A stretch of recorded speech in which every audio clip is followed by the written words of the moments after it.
Hi friends, I am Abhishek. Welcome to my YouTube channel the ocean of Shiksha. तो चलिए friend, start करते हैं हम 20 और 21 अप्रैल के current affair MCQ question practice, जो कि हमारा किसके तो स्पेशल प्रीलिम्स बेस्ड क्वेश्चन है।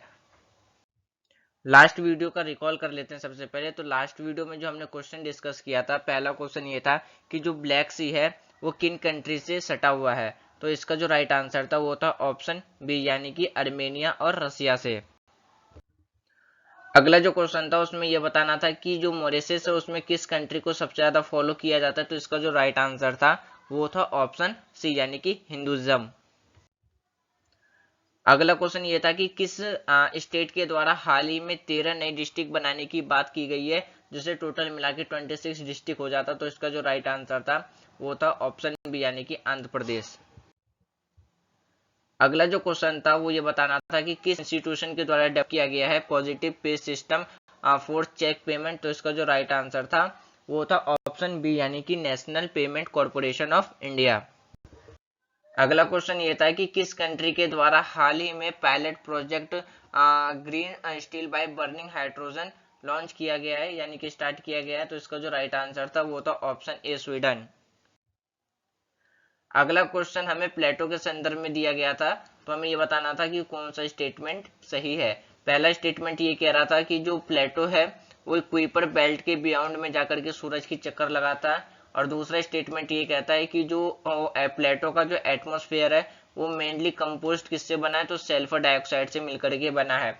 तो इसका जो राइट आंसर था वो तो ऑप्शन डी, यानी कि दोनों स्टेटमेंट हमारे क्या थे, तो गलत गलत है। अगला जो क्वेश्चन था उसमें कृष्णा देव राम के संदर्भ में जो स्टेटमेंट दिया गया, हमें उसमें से ये बताना था कि कौन सा स्टेटमेंट सही है। पहला स्टेटमेंट कहता है कि जो कृष्णा देव राम है उनके द्वारा कटैया डेंसिटी की स्थापना की गई थी। और दूसरा स्टेटमेंट कहता है कि जो हमारा यवना राज्य स्थापनाचार्य का जो टाइटल है उन्हीं को ये टाइटल उन्हीं को दिया गया था। तो इसका जो राइट आंसर था वो था option B is correct answer. तो चलिए स्टार्ट करते हैं हम आज का क्वेश्चन डिस्कस। तो पहला क्वेश्चन में आपको ये बताना है कि जो पलामू टाइगर रिजर्व है वो भारत के किस स्टेट में लोकेटेड है। ऑप्शन ए है बिहार, ऑप्शन बी है उत्तर प्रदेश, ऑप्शन सी है उत्तराखंड, ऑप्शन डी है झारखंड। तो इसका जो राइट आंसर है वो है ऑप्शन डी, यानी कि झारखंड। इसका जो राइट आंसर है वो है ऑप्शन डी, यानी कि झारखंड। झारखंड के जो जंगल है उसमें बहुत कई बार आग की घटनाएं देखने को मिली है। रिसेंटली जो रिसेंटली है गरवा, पलामू, लातेहार, छात्रा, हजारीबाग, रांची और जो हमारा सिंह भाऊ डिस्ट्रिक्ट के जो वेस्ट में कई सारे आग के केसेस को रिकॉर्ड किया गया है। जिसमें से जो हमारा जो पारसनाथ हिल जो कि गिरिडीह और जो पलामू टाइगर रिजर्व है उसमें आग लगने के कारण कई सारे रेप्टाइल्स जो थे उनको वो हानि हुई है, जो कि हमें न्यूज में देखने को मिल रही है। इसलिए हमारा जो ऑप्शन डी है वो क्या है, तो करेक्ट आंसर है। जो फॉरेस्ट में आग लगने के कारण वहां का जो इकोसिस्टम है वो क्या हो गया, डिस्ट्रॉय हो गया। और इसका जो इफेक्ट है वो किस पे पड़ रहा है, वहां के रह रहे जानवरों पर पड़ रहा है। तो किस तरीके से जो उस जंगल की जो फूड चेन है वो क्या है, तो पूरी तरीके से बिगड़ गई है। तो इसका जो राइट आंसर है वो है ऑप्शन डी, यानी कि झारखंड। अगला जो क्वेश्चन है उसमें हमें ये बताना है कि जो हमारे पास चार स्टेटमेंट दिए गए हैं वो किस कंट्री के संदर्भ में दिया गया है। तो पहला स्टेटमेंट ये कह रहा है कि जो ग्रेट लेफ्ट वैली का ये एक लैंडलॉक कंट्री है, जो कि हमारा अफ्रीका ग्रेट लेक्स रीजन और ईस्ट अफ्रीका के कवरेज क्षेत्र में हमारा देखने को मिलता है। दूसरा स्टेटमेंट कहता है कि जो भूमध्य रेखा यानी कि जो इक्वेटर है उससे कुछ डिग्री दक्षिण में है। तीसरा स्टेटमेंट कहता है ये ऊंची जगह पर होने के कारण इसे लैंड ऑफ थाउजेंड हिल्स का भी नाम दिया गया है। और चौथा स्टेटमेंट ये कहता है कि इसकी जो कैपिटल है वो क्या है, लार्जेस्ट कैपिटल और लार्जेस्ट सिटी क्या है इसकी, की गली है। तो फ्रेंड्स, इसमें आपको अगर इन चारों में से अगर चौथा स्टेटमेंट भी पता होना तो इसका आप करेक्टली आंसर बता सकते हैं। तो ऑप्शन ए है हमारा रवांडा, ऑप्शन बी है हमारा तंजानिया, ऑप्शन सी है हमारा बुरुंदी, ऑप्शन डी हमारा युगांडा। तो इसका जो राइट आंसर है वो है ऑप्शन ए, यानी कि रवांडा। यूनाइटेड किंगडम ने हाल ही में साइन किया है किसके साथ, तो रवांडा के साथ हमें देखने को मिलता है। कहाँ पे, तो ईस्ट अफ्रीका नेशन के साथ। तो जिसके कारण क्या है कि जो रवांडा वो है वो एक क्या है, लैंडलॉक कंट्री है किसकी, तो ग्रेट रिफ्ट वैली की, जो कि हमें कहाँ देखने को मिलता है, अफ्रीका ग्रेट लेक्स रीजन और ईस्ट अफ्रीका कन्वरेज एरिया में देखने को मिलता है। इसकी जो लोकेटेड है वो कहाँ है, तो इक्वेटर से कुछ डिग्री दक्षिण में देखने को मिलता है। और जो इसके आसपास की जो कंट्री है वो कौन कौन सी है, तो युगांडा, तंजानिया, बुरुंदी और डेमोक्रेटिक रिपब्लिक ऑफ कॉन्गो, ये कंट्री हमें देखने को मिलती है। इस ये ऊंची जगह पर होने के कारण इसे लैंड ऑफ 1000 हिल्स का भी नाम दिया गया है। और इसकी जो कैपिटल और जो लार्जेस्ट सिटी है वो क्या है, तो किगली है, जिसमें क्या कहते, जिसमें 1 मिलियन पीपल से भी ज्यादा लोगों के घर देखने को मिलते हैं। तो इसका जो राइट आंसर था वो था ऑप्शन ए, यानी कि रवांडा। अगला जो क्वेश्चन है उसमें आपको ये बताना है किस ऑर्गेनाइजेशन के अनुसार, यानी कि जो हाल ही में जो रिपोर्ट पब्लिश की गई है उसमें ये कहा गया है कि जो इंडिया में जो पॉवर्टी है यानी कि गरीबी है वो डिक्लाइन की गई है 2000 मतलब सॉरी डिक्लाइन की गई है तो 12.3%। तो वो किस साल तक रहेगा, ये किस इंस्टीट्यूशन के द्वारा रिपोर्ट पब्लिश की गई है। तो ऑप्शन ए है वर्ल्ड बैंक, ऑप्शन बी है Asian Development Bank, option C है इंटरनेशनल मॉनेटरी फंड और ऑप्शन डी है हमारा यूनाइटेड नेशन। तो इसका जो राइट आंसर है वो है ऑप्शन ए, यानी कि वर्ल्ड बैंक। इसका जो राइट आंसर है वो है ऑप्शन ए, यानी कि वर्ल्ड बैंक।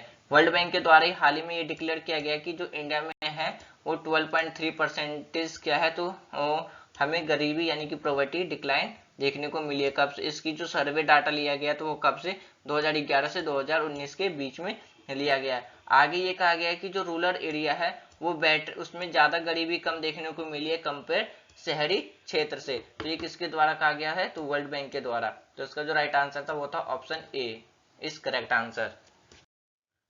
अगला जो क्वेश्चन है उसमें आपको ये बताना है कि जो रिसेंटली मॉरिशस के जो प्राइम मिनिस्टर है जो प्रविंद जुगुन उन्थ हाल ही में इंडिया के किस स्टेट में पहुंचे हैं 8 दिन के विजिट के लिए। ऑप्शन ए है गुजरात, ऑप्शन बी है दिल्ली, ऑप्शन सी है बेंगलुरु, ऑप्शन डी है सूरत। तो इसका जो राइट आंसर है वो है ऑप्शन ए, यानी कि गुजरात। रिसेंटली जो मॉरिशस के जो प्राइम मिनिस्टर है यानी कि जो प्रविंद कुमार जुगुन उन्थ, कहाँ पे, तो मंडे को वो रोड साइड से जो राजकोट सिटी ऑफ गुजरात में वो पहुंचे हैं, जिसमें से कि जो राजकोट डिस्ट्रिक्ट है एडमिनिस्ट्रेटिव डिस्ट्रिक्ट है किसका, जो कि ऑर्गेनाइज करा रहा है 2 किलोमीटर लंबा रोड शो जिसमें क्या ग्रांड वेलकम दिया गया है, तो किनके, तो मॉरिशस के प्राइम मिनिस्टर को। और landed at the Rajkot airport in the evening, यानी कि जो मॉरिशस के जो प्राइम मिनिस्टर है वो इवनिंग में राजकोट एयरपोर्ट पर वो इवनिंग में पहुंचे थे। इनके शेड्यूल के अनुसार हम देखें तो वो सबसे पहले अटेंड करेंगे स्टोन लेइंग सेरेमनी, उसके बाद इनकी परफॉर्म रहेगी किसमें, तो इनकी जो परफॉर्मेंस रहेगी वो बाय किनके द्वारा रहेगी, तो नरेंद्र मोदी के द्वारा, जो WHO global centre for the traditional medicine है, तो उन पे भी ये क्या करेंगे, तो डिस्कस करेंगे। इसका जो राइट आंसर था वो था ऑप्शन ए, यानी कि गुजरात। अगला जो क्वेश्चन है उसमें आपको ये बताना है कि नेशनल सिविल सर्विस डे हर साल हम किस मंथ को सेलिब्रेट करते हैं। ऑप्शन ए है 20 अप्रैल, ऑप्शन ऑप्शन ए है 20 अप्रैल, ऑप्शन बी है 21 अप्रैल, ऑप्शन सी है 22 अप्रैल, ऑप्शन डी है हमारा 23 अप्रैल। तो इसका जो राइट आंसर है वो है ऑप्शन बी, यानी कि 21 अप्रैल। हर साल हम 21 अप्रैल को नेशनल सिविल सर्विस डे के रूप में सेलिब्रेट करते हैं। इसका जो मेन कारण था, जो हमारे पहले होम मिनिस्टर थे सरदार वल्लभ भाई पटेल, उनके द्वारा सन 1947 में दिल्ली के मेल्ट हाउस में जितने भी जो हमारे एडमिनिस्ट्रेटिव सर्विस ऑफिसर है उन्हें परिवीक्षाधीनों को संबोधित किया था। तो इसका जो राइट आंसर था वो है ऑप्शन बी, यानी कि 21 अप्रैल। अगला जो क्वेश्चन है उसमें आपको ये बताना है कि जो IMF ने साल 2022 के लिए ग्लोबल ग्रोथ आउटलुक को घटा करके 4% से कितना कर दिया है? ऑप्शन ए है 3.2%, ऑप्शन बी है 3.4%, ऑप्शन सी है 3.6%, ऑप्शन डी है 3.8%। तो इसका जो राइट आंसर है वो है ऑप्शन सी यानी कि 3.6%। रिसेंटली इंटरनेशनल मॉनेटरी फंड के द्वारा एक रिपोर्ट रिलीज की गई है, किसके साथ? तो world economic outlook report release किया गया है, जिसमें ये कहा गया था कि जो 2022 में ग्लोबल ग्रोथ आउटलुक है उसको घटा करके कितना कर दिया? तो 2022 के लिए 3.6% कर दिया है। कितने से? तो 4.4% से।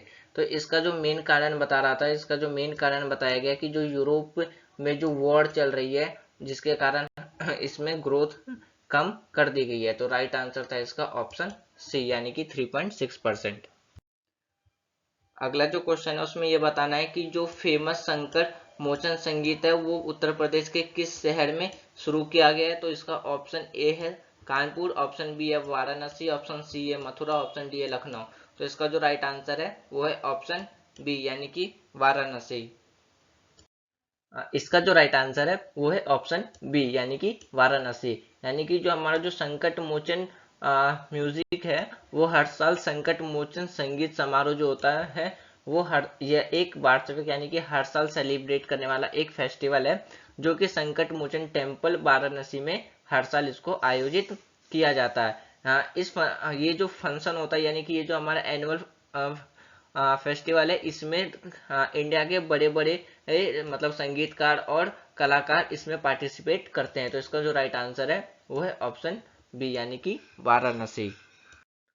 अगला जो क्वेश्चन है उसमें आपको ये बताना है कि जो सोलोमन आइलैंड है हाल ही में किस कंट्री के साथ मिलकर के सिक्योरिटी पैक्ट साइन किया है? तो ऑप्शन ए है इंडिया, ऑप्शन बी है यूएसए, ऑप्शन सी है रसिया, ऑप्शन डी है चाइना। तो इसका जो राइट आंसर है वो है ऑप्शन डी यानी कि चाइना। रिसेंटली जो हमारा सोलोमन आइलैंड है उसने चाइना के साथ अपना एक सिक्योरिटी पैक्ट साइन किया है, जिसमें क्या जो कि हमें कहाँ देखने को मिलता है? तो साउथ पैसिफिक रीजन में हमें देखने को मिलता है। इस एग्रीमेंट में क्या प्रोविजंस दिए गए हैं? तो चाइनीज को अलाउ की जो जितने भी जो चाइनीज हैं उनको अलाउ किया गया है किसके लिए? तो सिक्योरिटी नेवल डिप्लॉय करने के लिए, यानी कि जो जितने भी जो चाइनीज हैं जो चाइनीज नेवी आर्मी है उसको डिप्लॉय कर दिया जाएगा कहाँ? तो सोलोमन आइलैंड में, जो कि किससे? तो क्राइसिस हिट आइलैंड नेशन पे। और दूसरा क्या है कि जो आर्म चाइनीज यानी कि जितने भी चाइनीज की जो पुलिस है उसको भी डिप्लॉय किया जाएगा। तो कहाँ? तो Chinese naval vessel on a safe harbour पे। और डील किया गया है जो सोलोमन के साथ वो क्या रहेगा? Understood also the provides Chinese personal with the legal and judicial immunity. तो इसका जो राइट आंसर था वो था ऑप्शन डी यानी कि चाइना। अगला जो क्वेश्चन है उसमें आपको ये बताना है कि जो अल अस्का मॉस्क्यू है वो कहाँ पे लोकेटेड है? ऑप्शन ए है हमारा जेरूसलम, ऑप्शन बी है मॉस्को, ऑप्शन सी है रोम, ऑप्शन सी है मॉस्कट। तो इसका जो राइट आंसर है वो है ऑप्शन ए यानी कि जेरूसलम। इसका जो राइट आंसर है वो है ऑप्शन ए जेरूसलम। अल अस्का मॉस्क्यू जो है वो इस्लाम के लिए सबसे प्रसिद्ध प्रतिष्ठित स्थानों में से एक है और टेम्पल माउंट यहूदी धर्म का सबसे पवित्र स्थान माना जाता है इसे। जो हमारा साइट मरुस्थलम है के पुराने शहर का यह एक हिस्सा था जो कि ईसाइयों, यहूदियों और मुसलमानों के लिए एक पवित्र स्थान माना जाता है। जो कि हमारा UNESCO है उसके द्वारा ओल्ड सिटी क्लासिफाइड जो जेरूसलम है उसको यूनेस्को हेरिटेज साइट का भी दर्जा दिया गया। तो इसका जो राइट आंसर था वो था ऑप्शन ए यानी कि जेरूसलम। अगला जो क्वेश्चन है उसमें आपको ये बताना है कि जो WHO global centre for traditional medicine है वो इंडिया के किस सिटी में लोकेटेड है?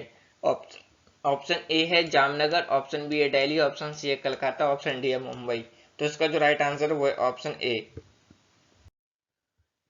इसका जो राइट आंसर है वो है ऑप्शन ए यानी कि Jamnagar. Recently prime minister Narendra Modi ने गुजरात के जामनगर में WHO global centre for medical यानी कि मेडिसिन का आधारशिला रखा है। इस कार्यक्रम में मॉरिशस के जो प्रधानमंत्री है प्रविंद जगन्नाथ केंद्र का लक्ष्य प्रौद्योगिकी का उपयोग करते हुए प्रारंभिक ज्ञान प्रणालियों का एक डेटा बेस बना है। प्रारंभिक दवाओं के परीक्षण और प्रमाण के लिए अंतर्राष्ट्रीय मानकों का निर्माण कराना एक मंच के रूप में विकसित होने के लिए यह पारंपरिक दवाओं के वैश्विक विशेषज्ञ अनुभव साझा करता है। प्रारंभिक दवाओं के क्षेत्र में अनुसंधान के लिए धन जुटाने के लिए किया गया था। तो इसका जो राइट आंसर था वो था ऑप्शन ए, यानी कि ए जामनगर। आज का जो हमारा लास्ट क्वेश्चन है उसमें आपको ये बताना है कि गुजरात के जो हमारा फनीधर शहर है उसमें किस कंट्री के साथ मिलकर के first ever mega food park project launch किया जा रहा है। ऑप्शन ए है कनाडा, ऑप्शन बी है इटली, ऑप्शन सी है यूके, ऑप्शन डी है रसिया। तो इसका जो राइट आंसर है वो है ऑप्शन बी, यानी कि इटली। इसका जो राइट आंसर था वो था ऑप्शन बी, यानी कि इटली। रिसेंटली इटली और इंडिया के बीच में इटली और इंडिया मिलकर के first ever mega food park project launch कर रहे हैं, जिसमें इन्वॉल्विंग रहेगा किसकी, तो फूड प्रोसेस फैसिलिटी की। और ये जो हमारा पायलट प्रोजेक्ट है जो द मेगा फूड पार्क है वो जो लॉन्च होगा वो किस में होगा, तो वर्चुअल मोड में किया जाएगा। और जो हाल ही में हमें मुंबई के जो आईसीई ऑफिस है और जो फनीधर मेगा फूड पार्क है उन दोनों के बीच में एक लेटर साइन देखने को मिला है। रिसेंटली जो नरेंद्र मोदी है हमारे देश के प्राइम मिनिस्टर, वो कंट्री के कुछ दिनों के विजिट पे हमें देखने को मिलेंगे। तो फ्रेंड्स ये था हमारा 20 और 21 अप्रैल का करंट अफेयर्स एमसीक्यू क्वेश्चन। तो मुझे उम्मीद है कि आपको ये क्वेश्चंस प्रैक्टिस पसंद आ रही होगी। तो आप अपना फीडबैक लाइक या डिसलाइक वीडियो करके दे सकते हैं। Thanks for watching friend, take care, जय हिंद।